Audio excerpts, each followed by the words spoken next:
తులసీదాస్ గారు ప్రతిరోజు గంగానదిలో స్నానం చేసి చెంబుతో కాసిన నీళ్లు తీసుకొచ్చి రావి చెట్టు మొదట్లో పోసి రావి చెట్టు కింద కూర్చుని తపస్సు చేస్తుండేవారు. ఆ రావి చెట్టు మొదట్లో గంగ నీళ్లు పోస్తుంటే గంగాజలం తగిలిందో ఏమో ఒక బ్రహ్మరాక్షసుడు పైనుంచి కిందకి దిగాడు.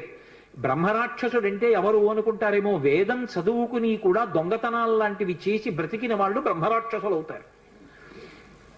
పతంజలి చరిత్రలో చెప్తారు. కాబట్టి అటువంటి బ్రహ్మరాక్షసుడు క్రిందకి దిగి అన్నాడు, నువ్వు నాకు మహోపకారం చేశావు, ఎప్పటి నుంచో ఈ చెట్టు మీద పడున్నాను. నువ్వు గంగాజలాన్ని తెచ్చి ఈ చెట్టు మొదట్లో పోసినప్పుడు గంగాజల స్పర్శ చేత నా పాపం శమించింది.